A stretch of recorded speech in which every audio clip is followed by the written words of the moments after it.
With that, we welcome you to Evanston, just outside the great city of Chicago, where football fans are about to learn the answer to that time-honored question.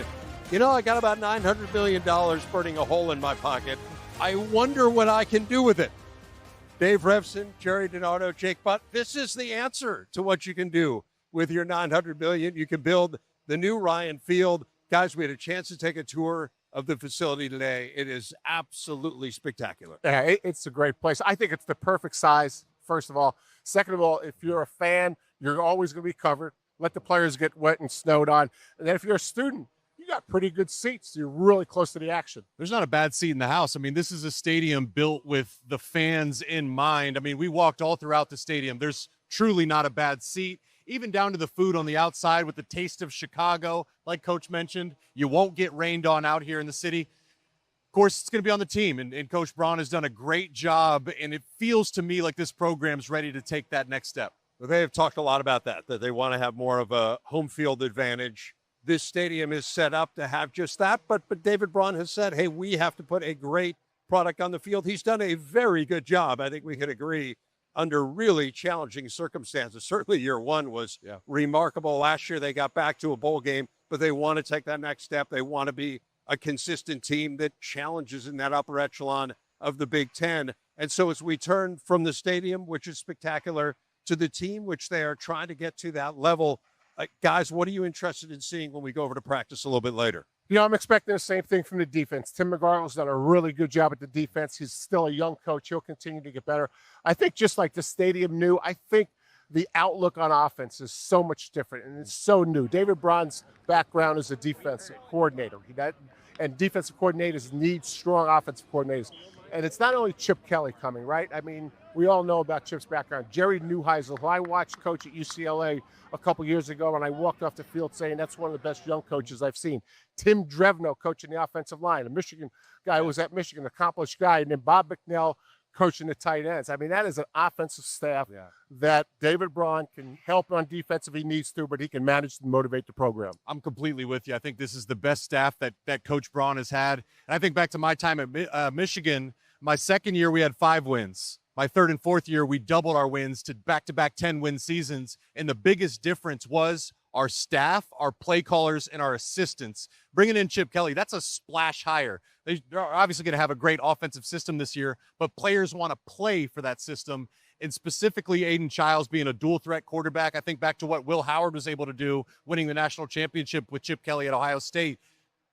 Chip Kelly's going to unlock some of that potential of a talented quarterback, Aiden Childs. And I give a ton of credit to David Braun, too. He's a young coach. I think it would be easy to be threatened by someone like Chip Kelly, but he has really embraced it. He wanted this.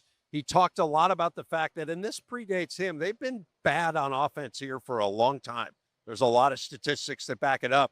I think he understands that, hey, you've got the stadium. People want to watch an exciting product. Right. They want to watch a team that can score. He knew that they needed a change. And if you're going to make a change, go to someone as proven as Chip Kelly. So to have the self-confidence as a young coach, to say, I'm going to bring in someone who's been not just a college coach at the highest level, but an NFL coach as well, that takes some gumption, Coach. Yeah, and you know, I'm really excited about Aiden Childs. I think everything you said about Chip and David Braun, without a quarterback, that's still a difficult task. But I've always, when Aiden was at Michigan State, I really liked him. I thought he was a really good quarterback, and I think Chip and Jerry will bring the best out of him. Yeah, and I played for Tim Drevno at Michigan. He was our offensive line coach and run game coordinator, and their running back room is deep. Childs can support it with his legs, but the offensive line is going to be a key piece, replacing some guys. Excited to see the trenches. What do you say we shed the gear and head on over to practice? Jerry, I thought it was really big of you to chip in. They've got 1,200 people working here right now. Jerry said, why not 1,201?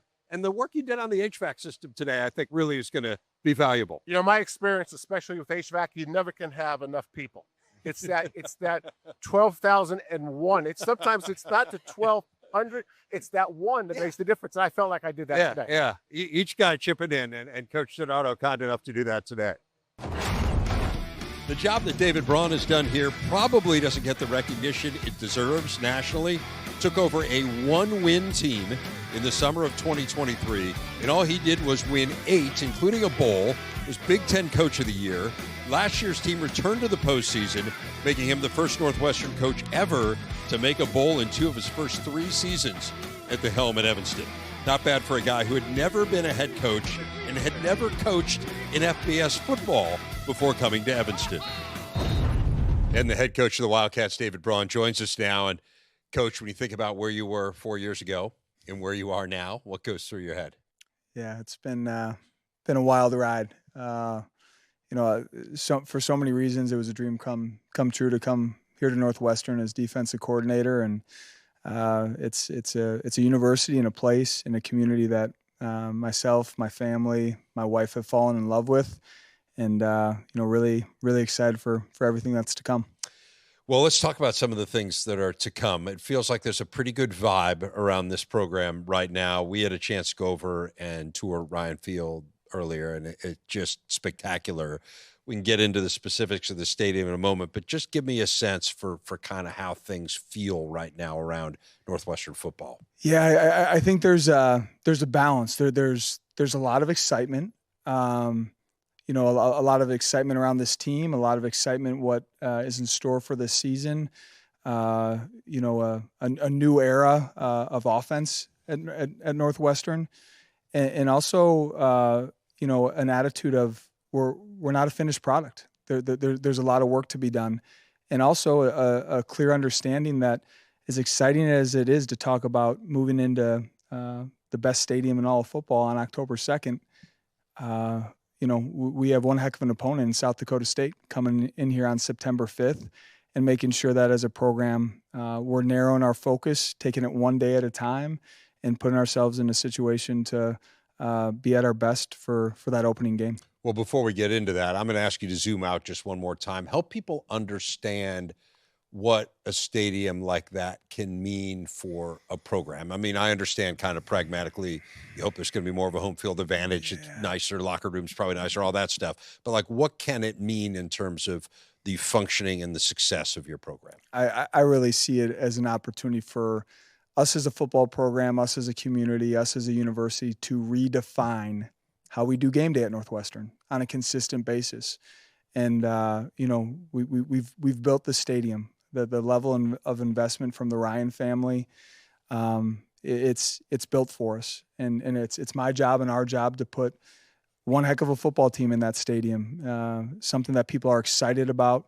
It becomes the expectation on Saturdays that not only are we going to enjoy the game, but fully participate in the game and become a part of our team to help us win at home, and an expectation that everyone's leaving Ryan Field in a great mood, celebrating a Cats win. But there's truly an opportunity to redefine how we do all of it. And that's where I'm so appreciative of, Pat Ryan Jr. and everyone on his team and our team coming together to really thoughtfully and strategically position not only our students, but our fan base in a place that understands how we can fully activate on game day. And I want our fans to truly feel like they aren't observing our team, they are participating with our team on game day. Well, let's dive in a little bit on the team. And you talked about offense, and look, the big splash hire is Chip Kelly.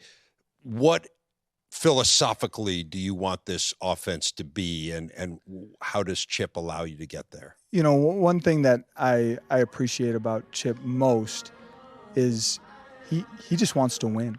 And I think it's a lot of his head coaching experience from the past of understanding, we have to identify who we are as a football team this year, where our strengths are, where, there's areas for needed improvement, but finding the formula that works for this group.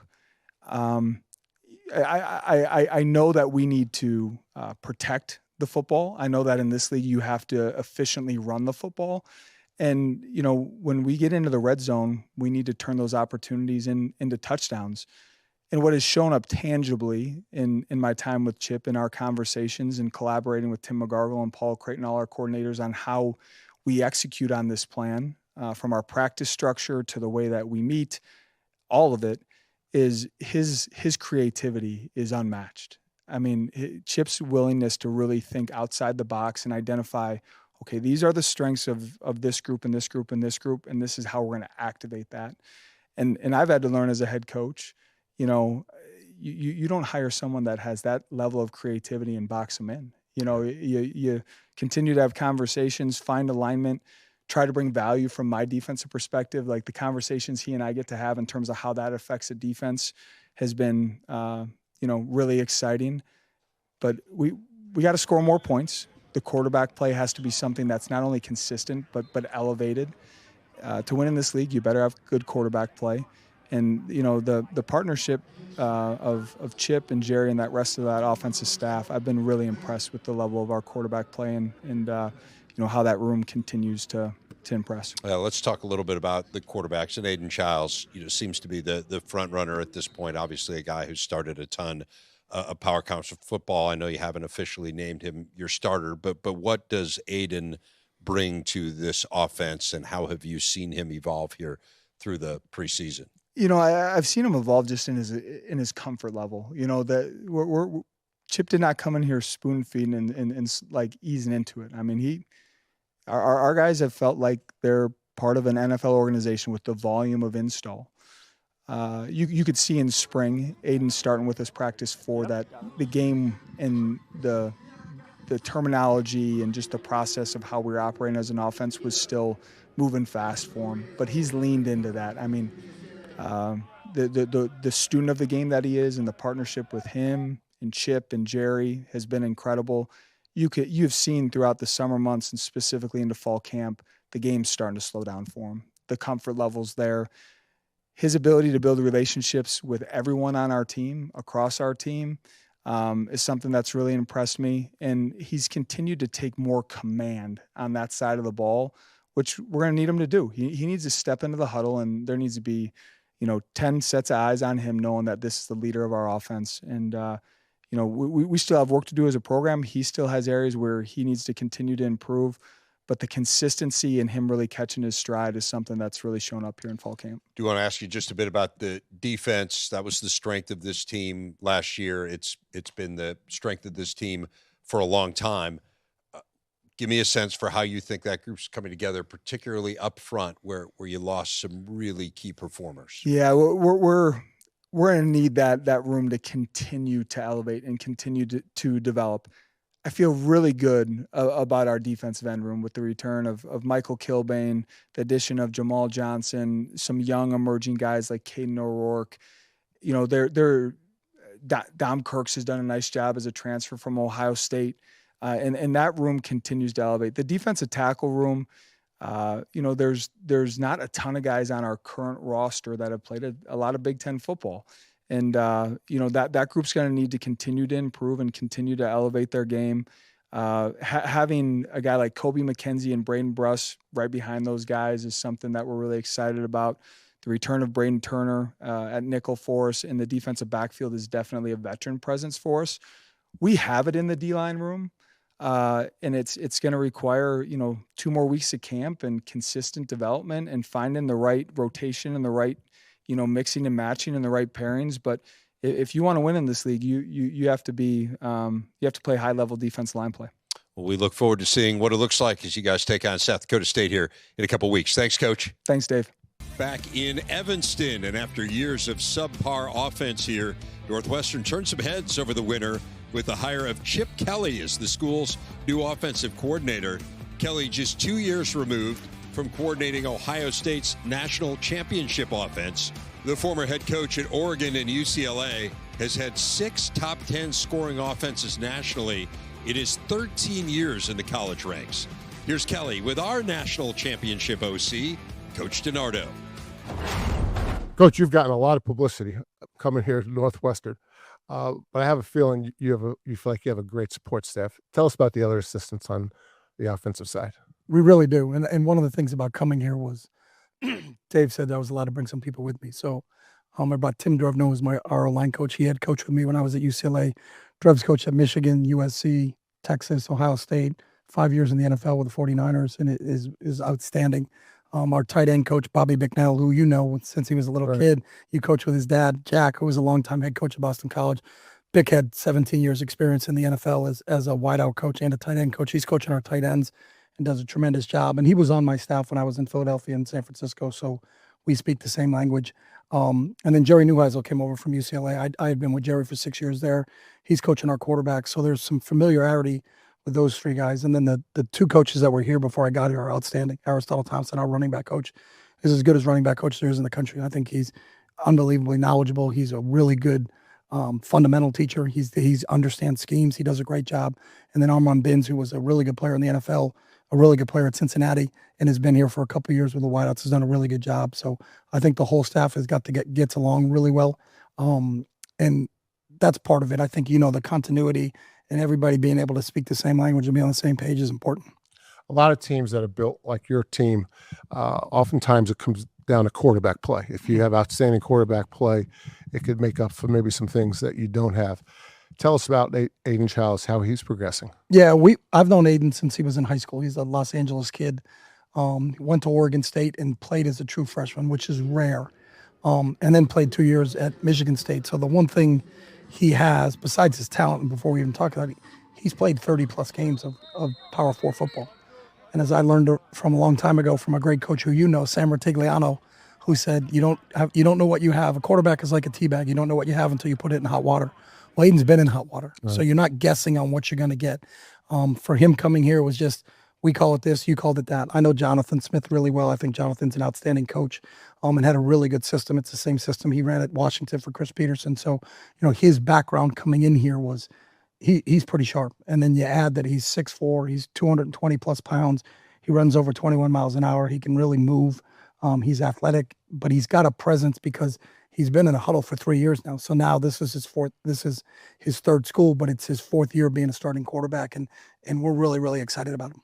So you've had so many offenses, so many schemes. How do you decide, and when do you decide what this scheme is going to look like? Yeah, I always think you have to tailor it to your personnel. You can't say, hey, we're going to be wide open, empty, and throw it every down, but we don't have any wideouts, and the quarterback's not very good. Well, then what do? You got to adapt. And that's not the case here, but I think you always adapt your scheme to your personnel. So what are the strengths of the team? And we feel like we've got a couple positions where we've got some depth. So it's a matter of putting your best players on the field. Who are your best 11? And we always tell our coaches, rate them, rate the skill guys. And just, I don't care by position, just who do we think they are? And then who should we be getting the ball in their hands? And we have enough good coaches on our staff that have been through different systems that can help us say, all right, how do we get the ball to Griff? How do we get the ball to our tight ends? How do we get the ball to our X? So I think Hayden is an outstanding X. Our slot receiver is a really good player, Drew Wagner. How do we get the ball to our running backs? And I think part of that is having a staff as diverse as ours. I think those guys can really put some good ideas together. Studying the Big Ten defenses since you left Ohio State, what's changed? Well, Matty Patricia's in the league, and he's a hell of a football coach. But I think overall the defenses in the Big Ten, no matter who they are just so sound. Every time, in my first time through, when I was at Ohio State 2 years ago, just every week it was like, wow, that's a pretty good scheme. They're all slightly different, but they're all really, really sound, and I think they're really well coached. I think Barry Odom at Purdue is the guy who stands out. I think that the defensive coordinator who Fitzy kept at Michigan State is an outstanding defensive coordinator. Danton Lynn was at Penn State. Right. Danton was my defensive coordinator at UCLA, and I think the world of Dan. I think he's a heck of a football coach. Then just throw Gary Patterson back in the league. Right. He knows a little ball. So you're going to face really, really good teams every single week. And I didn't even talk about the job that Brian Haynes does over at Indiana, and they're outstanding, as we know. So every week it's slightly different. The schemes are slightly different by each team, but one thing with all the Big Ten defenses is they're really, really, really well coached. In Evanston, where Northwestern won a lot of games with its defense a season ago, top 25 scoring D in the nation, safety Robert Fitzgerald, the big part of the explanation for that, second in the Big Ten in tackles. Fitzgerald and transfer linebacker Kobe McKenzie was a key cog for Oklahoma's outstanding D last season with Jake. Kobe, we'll start with you, the newcomer. Interesting to hear your journey here this offseason. It wasn't as much Northwestern recruiting you. You were actually recruiting this staff, right? Tell me about that experience. Yeah, as far as my experience goes, I was coming away from a blue blood, people might say a traditional program that made lots of runs in the postseason. But I knew that I didn't want to go anywhere and just waste my last year. I wanted to go somewhere that had all the intangibles to win, had a lot of success on the defensive side of the ball. And so I did my research. I watched them play in their bowl game. I watched how hard they play. I wanted to know the players that were coming back. what they thought about the plays. Obviously, the guy sitting to my right, I got to watch him play a little bit of ball. And, I knew that they had a lot of really good players. Mm-hmm. So when I came on my visit, I actually came up a day early. The portal opened, I believe, December 2nd. I flew into Chicago. And obviously, I'm from a small town in Texas, so I had never really been to the city. But, the intangibles of Evanston and the new stadium and the defense and the staff, obviously the players, it made all the right sense. Mm-hmm. I do want to ask you a little bit, because at Oklahoma, you were part of some elite defenses. And you mentioned a few things there about why you chose to come to Northwestern. But as far as you've been through spring ball now, about halfway through fall camp, what is it about this defense that makes you believe it can be elite? Starting with Coach McGargle, honestly, in my honest, true opinion, I've never been around anybody like him in regards to, obviously I've been around Brent Venables, but I've never been around somebody who day in and day out wants to be successful in the things that he does, and he instills confidence in you in the way that he calls and installs his defense. So I would say that it starts there. And then the guys, the want and the need to want to be successful. We do the same thing day in and day out, and we're trying to perfect it, not trying to get a million different things to become good at a million different things. We're trying to do simplistic, 5-10 things, and how great can we become at doing that over and over and over and over and over and over. So it definitely starts with him, and, starting over and learning how to do that, I think has really helped me level up my game and having patience to, again, practice that same kick 10,000 times. Mm-hmm. Robert, for you, you're a humble guy, so you might not say it. I'll say it. I think you're the most underrated player, definitely safety in the conference. Led the conference in tackles by a safety, and yet there was 2 first-rounders in Caleb Downs and Dylan Thieneman that get all the hype. Does that motivate you at all to want to really start to get that recognition on a national scale? Yeah, I just want to become the best version of myself, and I think that you get that accomplished by taking it one day at a time and focusing on what's important now, which is something that Coach Braun talks about, and that's kind of reiterated throughout the entire program. So not really chasing accolades, but just focus on becoming the best version of myself and taking it one day at a time, being a leader, pushing myself, pushing my teammates, and just helping the Wildcats have the best season that we possibly can. I'll keep pushing you in the media then. You can handle that, and I'll do the rest. Kobe mentioned a number of things about what he's excited about this year's defense. How about from your eyes? What needs to happen for the defense to take that next step? I think a big focus this offseason was getting off the field on third downs and then bowing up in the red zone, tight zone. So that's something that we've been emphasizing since January, February. So I think if we get better at that, more efficient at that, we'll take that next step as a defense. But really just coming in and putting in the work every single day, taking it one day at a time, kind of like I said, and just playing the Wildcat way as hard as we can for as long as we can. So I think that, and then just being physical.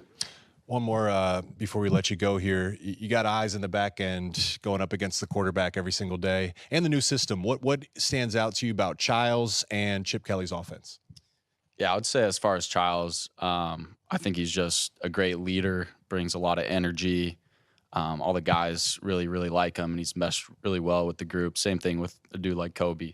And then he's also he's a freak athlete, and he's also got a cannon of an arm. So it's really like pick your poison when it comes to him. And then with Chip Kelly, not getting into too many details, but there's a lot of eye candy that really challenges the communication on defense and your eyes, reading your keys.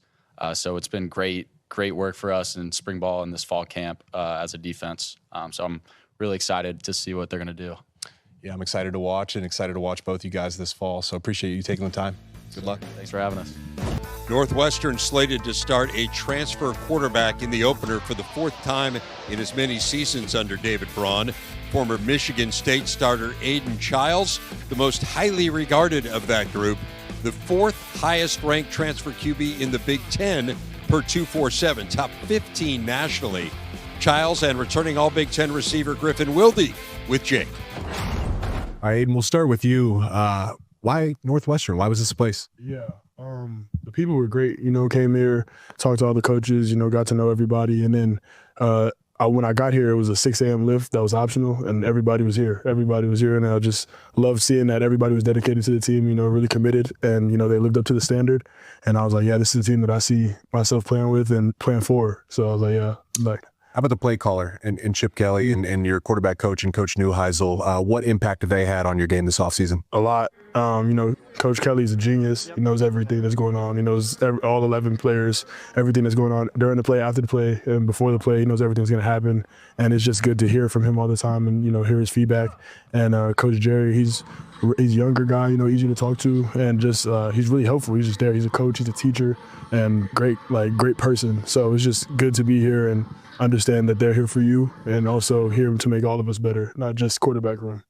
From a system standpoint and a playbook standpoint, how would you describe what this offense is going to be this fall? Exciting, electric. It's going to be a lot of moving parts. We talk about it like a lot of it's just we don't have to make it difficult for ourselves, but it's difficult for defenses to see it, and we're still doing the same stuff that we do in basic offense. So it's going to be exciting, really. How about for you, Griff? You had a chance to be a part of this transition to a new system. What is different from a wide receiver standpoint? Yeah, just the concepts, really. I mean, everything opened up. We have a lot of, you can do a lot of stuff. Coach Kelly puts you in a position to do a lot, to get your fullest potential. And so he's just, like Charles said, really smart guy, and he's just going to put you in the right position to succeed. I'm curious for you. I mean, you had a breakout season back at South Dakota State, decided to come here for Northwestern, have a great season last year. I'm wondering, what did you learn about yourself last year? Yeah, going through last year, I think I just learned, I came to the Big Ten, kind of as the new guy in the Big Ten, like, man, going up in this level, my confidence wasn't great right away. And now I think just understanding that, I belong here, I can play in the Big Ten. I've made plays in the Big Ten, so now it's just to keep climbing, keep growing as a player. You got a front row seat to your new quarterback. What stands out to you about Aiden's game? Yeah, unbelievable arm talent. I mean, kid can throw it around the yard. And then just his ability to take a blown up play, scramble out of the pocket, and then make a great throw down the field. Aiden, you're a vet now. I feel like I've been talking to you for a few years. You were the young guy, but now you're the old head in the room. What are some of the areas you think you've matured the most and evolved the most in your game? For sure, mentally, like that's one of the biggest things that I've worked on for the past 3 years since I've been in the Big Ten. So like just mentally focusing on, being able to throw away a bad play and come back next play and be able to go right, like nothing happened. And also just like in the classroom, on the board, being able to explain the whys to the plays and why I'm throwing this certain route or stuff like that. So just being able to navigate that side of the football. It's definitely important. So, Griff, Aiden, I appreciate the time. Excited to watch you guys this fall, especially in that new stadium. Yes, Can't wait. Appreciate you. Thank you. Charles and Wilde figure to get plenty of help from the run game. Northwestern's attack led by Caleb Komalafe, breakout player last year, 4th most returning rushing yards in the Big Ten. Deep room that also includes returnee Joseph Hyman and Florida State and Oklahoma transfer Gavin Sawchuk. Fellas, we can dive into that running back room in a minute, but just big picture, Chip Kelly is Northwestern's offensive coordinator. What did you think? Typical Chip Kelly, right? He's got some base plays, but you never know what formation they're going to come out of. So he's going to move the pieces around before the snap, try to confuse the defense, and then on the snap, it's going to be some base play that 99% of the people in the country are running, but he's tried to disguise what it's going to be. Yeah, the best offenses aren't the best because of complexity, actually. The best offenses are really simple, but it looks complex to the defense because of shifts in motions and personnel packages. And that's what I can see starting to be formed here with Northwestern. What I'm really excited about is, you mentioned the running backs earlier. We know Chip Kelly's known for having a great rushing attack, but the play action with their tight end group, I know they're really excited about it, and I'm certainly excited about it after watching practice today. They had to do this. I mean, you look back the last 10 years, guys, going back to 2015, they are 129th in the nation in scoring and yet over 500. I mean, it speaks to how well they have played defense in that time, but it also speaks to what they were trying, wasn't working. It long predates David Braun. So they make the scheme change. You were touching a little bit on personnel, the tight end room, the running back room. Obviously, we want to talk about Aiden Childs. What do we think personnel-wise about this offense? Well, I think Childs is the place we have to start right here. And I like the marriage of Childs with Chip Kelly. I'll use Will Howard as an example, a guy that was kind of kicked to the curb from Kansas State, goes into Chip Kelly's offense, Ohio State, has a great year, unlocks his legs a little bit. I would expect a similar jump with Aiden Childs. And it's time at this point in his career. Over 20 career starts. We know he's talented. If he can take that step, Northwestern will take that step.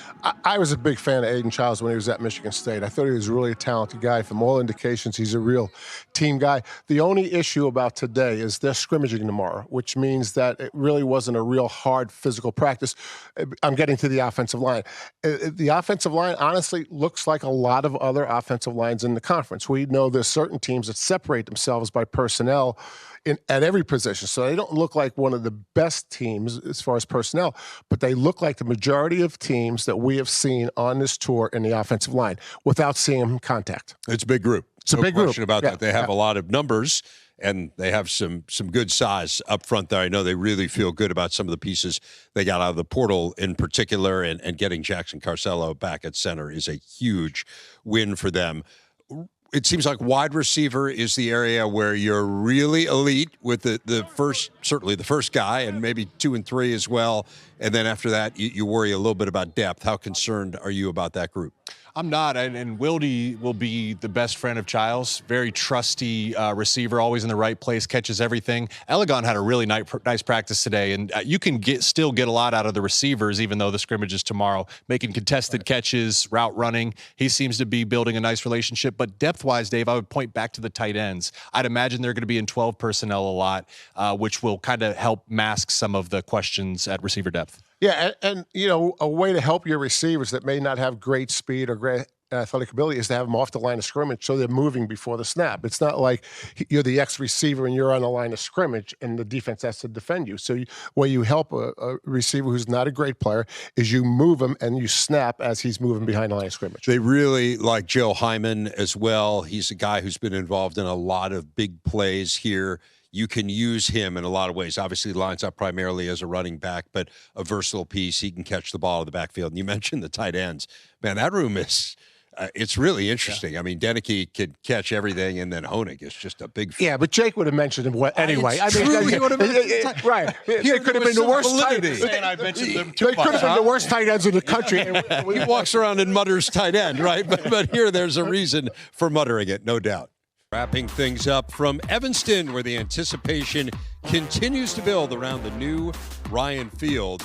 It is a tough slate for the team that will call this stadium home. Starts with perennial FCS power South Dakota State here on the Big Ten Network. Then they get an early bye before hosting Colorado. Both of those games are in the temporary stadium on the lake. The conference slate about as difficult as it could possibly be. Not only do they play all 3 of the Big Ten CFP teams from last year, they play them all on the road. 2 Friday night games, including the new Ryan Field debut, October the 2nd against Penn State, over on Fox. Some may look at that schedule and say, man, that's rough. But you, the ultimate glass half full guy that I know. Yeah. On planet Earth, it's a great looks at it schedule. and says, isn't this wonderful? Why? Because they're open with South Dakota State, right? I mean, that's a team that they obviously match up with. Then they have an open, and then Colorado comes to town. Mm-hmm. And in that period of time, Aiden Childs is totally immersed in the offense and is the best version of himself after 2 games before they get into some of their tough part of schedule. And it's Griffin Wilde going up against his former team, too, to open the season. So I'd imagine Childs is going to be targeting him, and that'll be a fun game for both of them. Obviously, the challenging part is you're playing the 3 big dogs in the conference, Indiana, Ohio State, Oregon, all on the road. We're all excited about this new stadium. A chance to those are your more favorable games, a chance to defend home turf. Yeah, but Jake, you manage that. The 7 matchup opponents, and you can count them, and you might say there's 6 or 8 or whatever. I've counted them. I think there's 7 matchups. You know, as a head coach, those are the games you're going to plan your schedule around. Mm-hmm. You know, every game isn't equal if you're in a situation where you don't have as good of players as the entire country. Final takeaways on what we saw at Evanston today. Okay, it's the day before scrimmage. We didn't see a lot of contact. Really well-run practice. I think Aiden Childs is going to be good, and I'm I'll be surprised if Tim McGargle doesn't have another great defense. I'm really excited about this program. I'm optimistic about this season. They were close last year, even. Really probably should have beat Michigan, close with Nebraska. What now you're talking about, that could have been a 9-win season.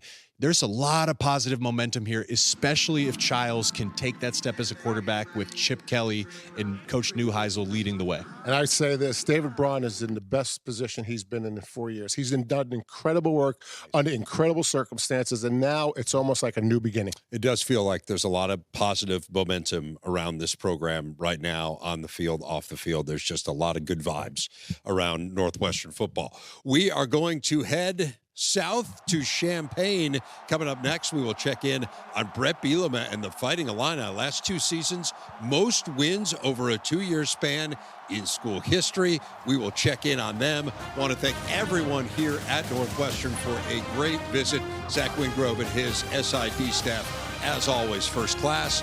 We will see you down the road as we continue on the preseason camp tour.